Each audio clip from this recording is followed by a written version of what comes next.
All right, so in P.4 part 3, we talked about how to factor a trinomial if it's not a perfect square trinomial, if there's a variable that has just 1 on the front, like the leading coefficient is just 1, and then what happens when it's not. So the first one is like if there's a variable in the front that has a 1, right? Because technically this leading coefficient would be 1. So for this one, we want to look at the factors of negative 12 that sum to positive 4. Because the 12 is negative, I know one has to be positive, one has to be negative. Because the 4 is positive, I know the larger has to be positive, which helps us eliminate some of the options. So this would be like negative 1 and positive 12, negative 2 and positive 6, and right there's the one that gives you the sum that is 4. And I get x minus 2 or x plus 6, which again can be written in either order. They're both correct. Okay, and if I have the extra time, I can certainly FOIL these back out to check to make sure that my answer's right. Good so far. All right, then came the second kind, which is if I've got a variable at the front, a number other than 1 at the front, I have 2 options. One is trial and error. I can try with the factors of 8, which would be 1 and 8 and 2 and 4, and the factors with 18, 1 and 18, 2 and 9, 3 and 6. And I have to keep moving them around until I find a middle term that's 51. The other option is the first and last, right? So if I did first and last, I'd get 18 times 8. That's 144. And then I want to find the factors of 144 that sum to 51. All of it's positive, which means it's going to be positive. I could get 1 and 144. I could get 2 and 72. I could get 3... 48. Thank you. 3 and 48, and that's the one that sums to 51. Okay, so I would get 8x squared plus 3x plus 48x plus 18, and then factor by grouping. Take out the x here, 8x plus 3. Take out a 6 here, 8x plus 3. What's inside the parentheses is the same. And then the x and the plus 6 get grouped together for the second parentheses. Now let me show you what happens if I switch these two. Like if I had done 8x squared plus 48x plus 3x plus 18, because the order there doesn't matter, and I had grouped these two and these two. Now I can take out 8x, and I would have gotten x plus 6. I can take out a 1 here, and I would have gotten, I can take out a 3, and I would have gotten x plus 6. Now what's inside the parentheses is the x plus 6, and the 8x and the 3 still go together. These are both right. Remember, the order doesn't matter. As long as the 8 goes in the parentheses with the 3 and the x goes in the parentheses with the 6, it doesn't matter the order of those parentheses. Questions? And again, with extra time, you can FOIL this back out and check it. I keep getting a little confused with the final step. Once you get the 51 and then putting it into the parentheses and factoring it out, it just kind of... So this part, like where you're factoring by grouping, you mean? Yeah. Yeah, okay, so if I start here, right, it would be 8x squared plus 3x plus 48x plus 18. Anytime you've got 4 terms, because you're going to have to factor by grouping just from the original question sometimes, you would put these in 2 groups, right? And then from the first set of parentheses, you're going to figure out what your greatest common factor is. So what do 8x squared and 3x have in common? And it's just the single x. So I put that on the front, and by doing that, I'm dividing each of these terms by x. So one of these cancels, and I end up with 8x. Both of those cancel, and I end up with 3. Then I go to second parentheses, and I say, what does 48x and 18 have in common? They're both divisible by 6. So I'm going to put a plus 6 on the outside because I'm taking out a positive 6, which means I'm dividing both of those terms by a positive 6. 48x over 6 becomes 8x. 18 over 6 becomes a positive 3. If you've done it correctly, the parentheses should be the same. I take that out. By taking it out, they are both gone. What's left is an x and a positive 6. Okay. Does that make sense? Mm-hmm. Okay, great. Any other questions? Okay, So two things. One is, actually, hang on. I'll show you both ways. So for me, I rewrite it. X squared minus 23x plus 42. And just be careful with your signs. Make sure that negative's still in the 23. So now I need factors of 42 that are both the same sign that add up to a negative, which means it's going to be negative 1, negative 42, negative 2, negative 21. And that's the one that gives me negative 23. Now I get x minus 2 and x minus 23. Or sorry, minus 21. So that's one way to do it, okay? It said that the answer was 21 minus x and 2. Right. So the other way to do it is the same way you were doing before. Find the factors of the first number that sum to the middle. So now the x goes here, and we're using factors of 42 that sum to 23, but we're putting them at the beginning. Negative 2. Holy moly. Negative 2 and negative 21, plus and plus. Both are correct. Oh, okay. Yep. Thank you. You're welcome, Sophia. Miss Chris Weiser, Yes. can you go back to the problems that we're supposed When you're looking at something like number 8, for example, technically this is a trinomial that has just a number 1 at the front. So the process is to find the factors of the last term that sum to the middle term. Now this time both the front and the back have a variable. So it looks like it's scarier than it is. All you have to do is still put the x at the front, but then before I figure out what number is going to go at the end, square root this and I get y and y. That will give me the y squared as the last term, and my middle term will then be an xy, which is what I'm looking for. So if there's a squared at the front and there's a squared at the back, but the number next to it is not a perfect square, this is not a perfect square trinomial, we're going to factor it by finding the factors of 34 that sum to 19, but we also have to account for the y that's on that 34. So then I would look at the factors of 34. They're both positive or both negative. Look at the second term. It's positive, which means they're both positive. This is 1 and 34 or 2 and 17, and that's the one that adds to 19. So this is a positive 2 and a positive 17. So I get x plus 2y and x plus 17y. That is how the y at the end is going to impact my answer. All right, you guys try number 9 because number 9 is similar. There's an x and there's a y at the back. So you try that right now and then we'll go over it.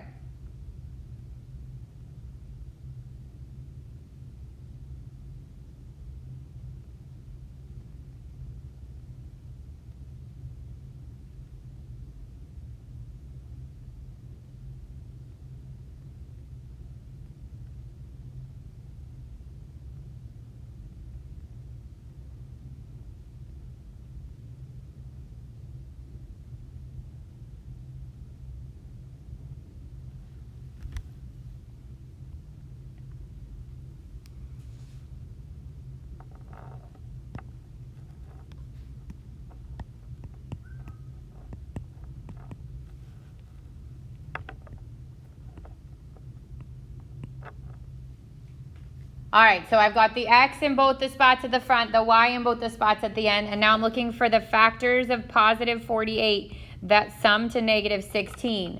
Last one's positive, so both signs have to be the same. Middle one's negative, which means they both have to be negative. So what two numbers together multiply to give you a positive 48, but when you add them, you get a negative 16? Negative 4 and negative 12. Good. So that goes here and here. The order there, again, doesn't matter. It could be x minus 12y and x minus 4y or the other way around. But don't forget the y at the end. Okay, one more. Do 10.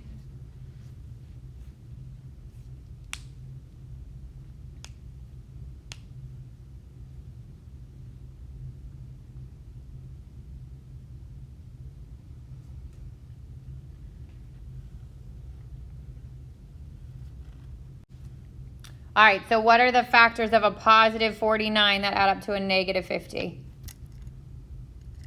Negative 40. Good. Negative 1, negative 49. So it could either be x minus y, x minus 49y, or it could be x minus 49y, x minus y. Again, the order there doesn't matter. Okay, so we're going to go through P4 part 4, but then when we are done, you're going to come back here and finish the ones that I had you skip yesterday. So 11 was still part of that, right? 11 I had you skip. 15 I had you skip. 16.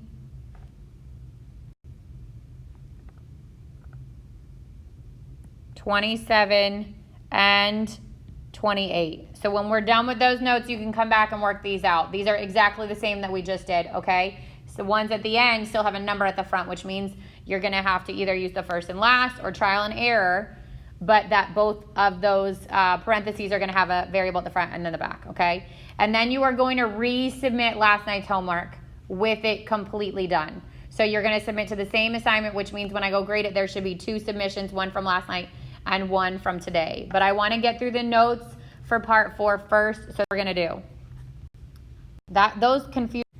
All right, so P4 part 4 is it's called factoring completely, right? It throws maybe a multi-step. Now you've got to factor in a couple different ways.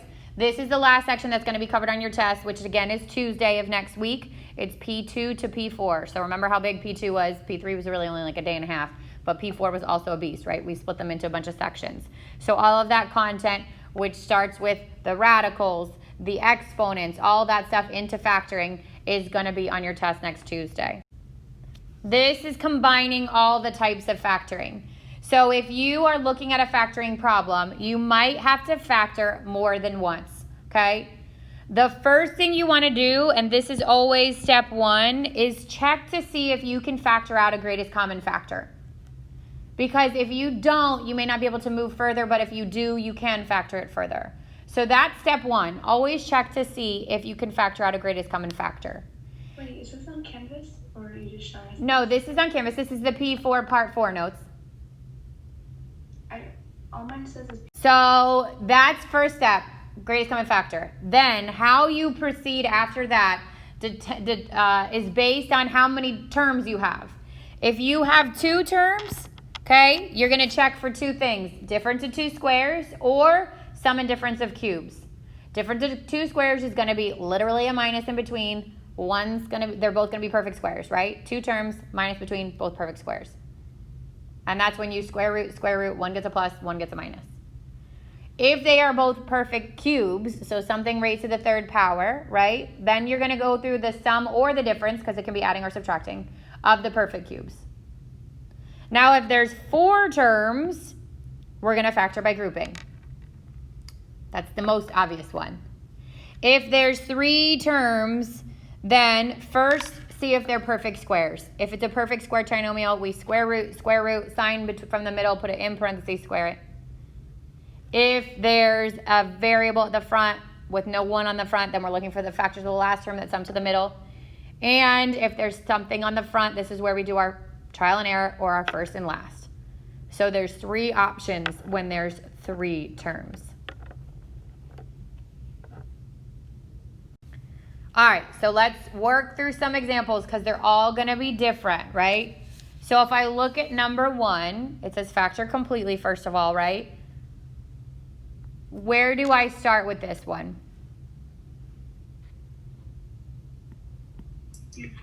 Factoring. Okay, what can I factor? 12. I can take a 12 out, and I get x squared minus 4. Am I done? No. What is this now? You can do x minus 2 or x minus 2 and then x plus 2. Good. This is the difference of 2 squares, right? So the 12 is going to stay in the front, but then 2 sets of parentheses. The x goes both these. 1 gets a 2, 1 gets a 2. 1's a plus, 1's a minus. Now it is factored completely. So a lot of these are going to have more than one step.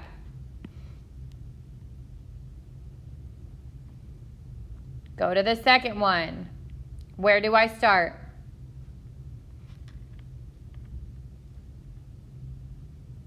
You can take out an x. Good. Take out an x, and I get x squared minus 16. And I've got the difference of 2 squares again, right?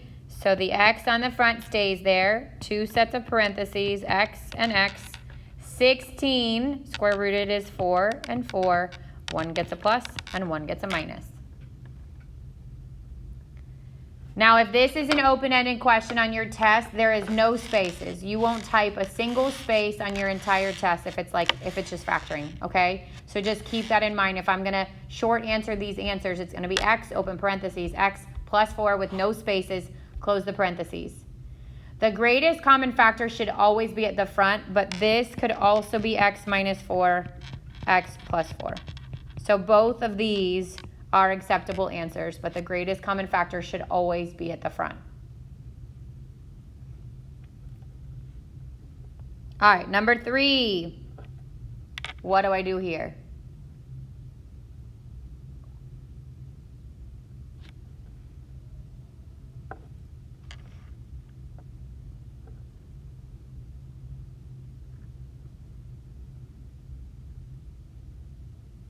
You take out the negative. If I take out a negative 1, I end up with 9x squared minus 6x plus 1. Now what's true, good Helen, about my first and my last terms here?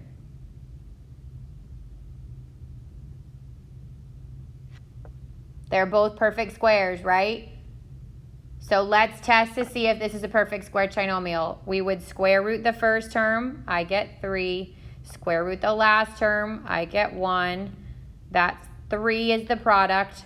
Double the product and it's 6. If that matches the middle term, remember we ignore the sign for now. If that matches the middle term, I know it's a perfect square trinomial. So the negative goes on the front, perfect square trinomial. I square root the first term. I square root the last term. I take the sign from the middle, put it in the parentheses, and square it.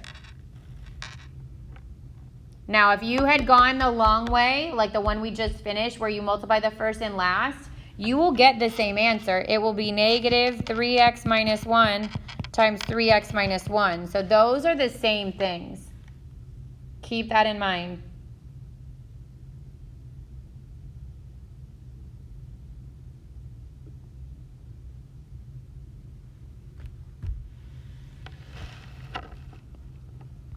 All right, moving on. Try these. You see how far you can get on your own.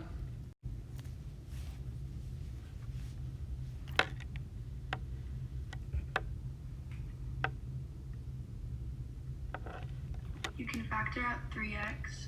Okay, so take out a 3x, and I get 3x plus 4 minus x squared. Then what?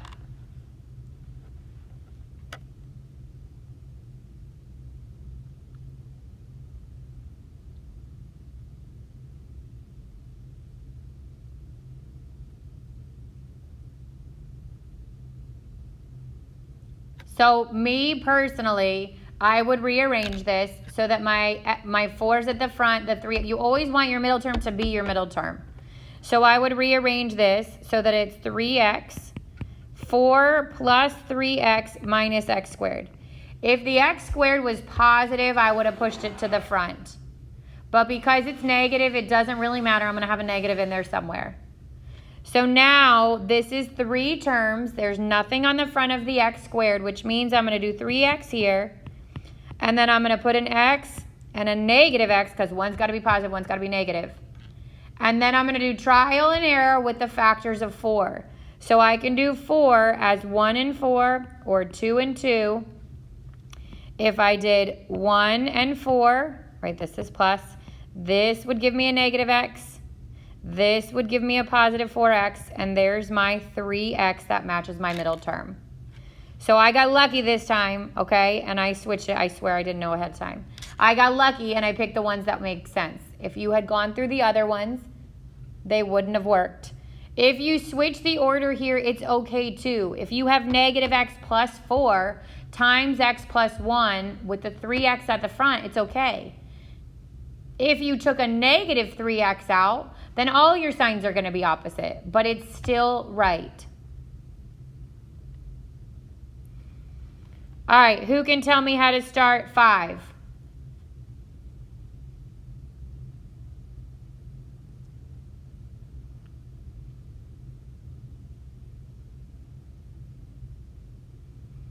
is x squared plus 8 squared and 36x squared, are those both perfect squares? Yes, right? Good. Is there a minus between them? Hopefully that's an easier question to answer. Yes, I see the head's not. Yes. So this is actually the difference of two squares. So when I factor this, I'm going to do 2 parentheses, square root the first term. So this would be x squared plus 8 and x squared plus 8. Square root the last term. So that's 6x and 6x. One gets a plus and one gets a minus. Now I get in the first set of parentheses x squared. I'm going to rearrange my terms. Plus 6x plus 8. And x squared minus 6x plus 8. Now I have to see, can I factor this any further? These are both trinomials with a 1 at the front. So I'm looking at the factors of the last term that sum to the middle.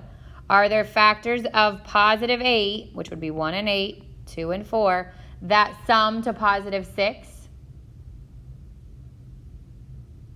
2 and 4. Good. So this would be x plus 2 and x plus 4. Now look at the second trinomial. The last term is positive. The middle term's negative. So are there factors of positive 8, which would be negative 1, negative 8, negative 2, negative 4, that add up to negative 6? Negative 2, negative 4. Good. So this is that polynomial factored completely.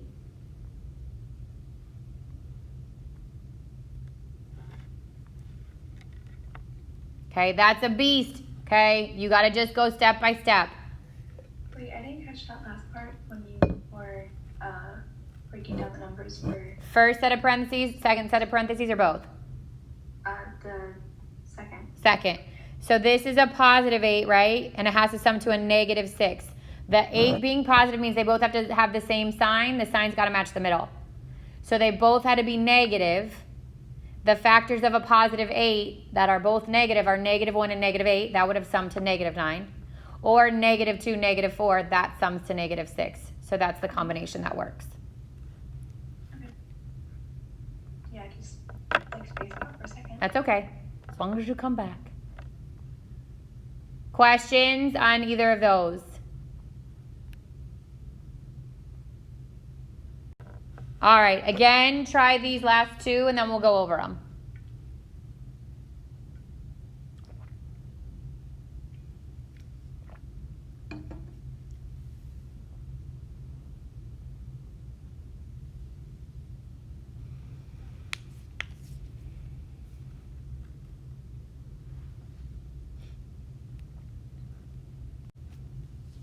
All right, so hopefully we know how to start number 6 because there are how many terms? 4. 4, which means factor by grouping. Look to see if you could take something out first, but I can't, which means I'm going to factor this by grouping. I'm going to group these two. As long as my Apple Pencil cooperates, I'm going to group. Oh, this one's back. Hang on.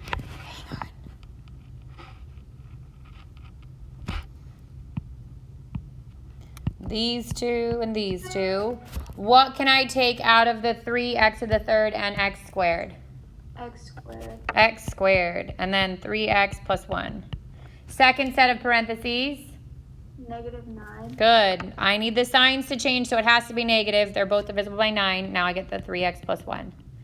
Now 3x plus 1 is my greatest common factor, and x squared minus 9 gets grouped together. Am I done? No. No. X squared minus 9 is what? What's it called? A perfect square. So close. It's like subtraction of squares. So what's another word for subtraction? Difference. Good. Difference of two squares. X and X, 3 and 3. One gets a plus and one gets a minus. And now I'm done. It's good to know what they're called because if I refer to it, you want to be able to say, oh, I know what that is. Okay? I'm not going to ask you, like, on the test, what is this called? So don't freak out, okay? But it's good to know what they are because I teach, like right now I teach Pre-Calc Honors Advanced, which some of you are going to be in next year, right? And I know I say, this is the difference of two squares. And I don't reteach it, but I do refer to it that way. So keep that in mind. All right, number 7 is 4 times 2x minus 1 plus 2x minus 1 squared. What do I do here?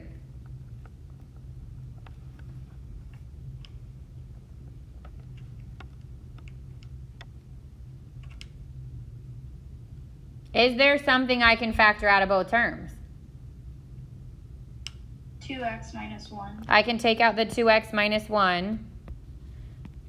Man, it's really dying. I just need you to make it a couple more minutes.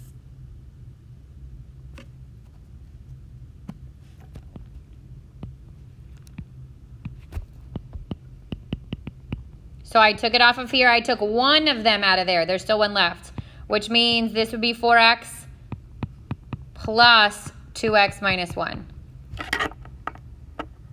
So I get 2x minus 1 and 6x minus 1.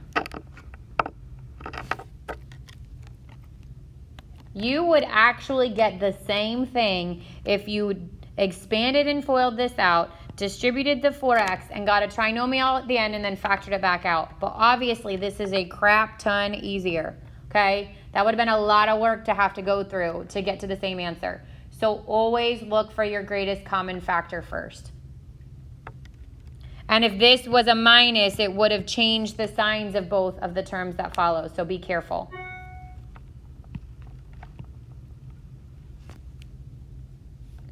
All right, questions on anything we talked about factoring completely. Again, that means sometimes you're going to have to do more than one thing. Most of the time, actually. But really, the instructions on the test are just going to say factor completely from the beginning. Okay, what you need to do is take a photo or write these down because you're going to add these onto the homework, okay, at the end.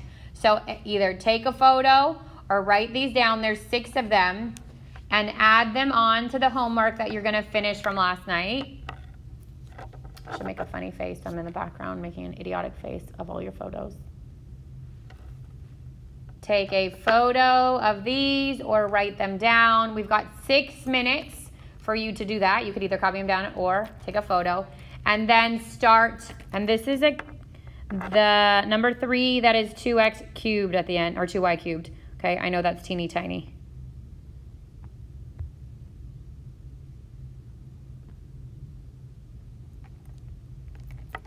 Add these on to the homework from last night. So remember, I highlighted the couple that you need to go back and finish. You need to finish these as well and then resubmit the entire document.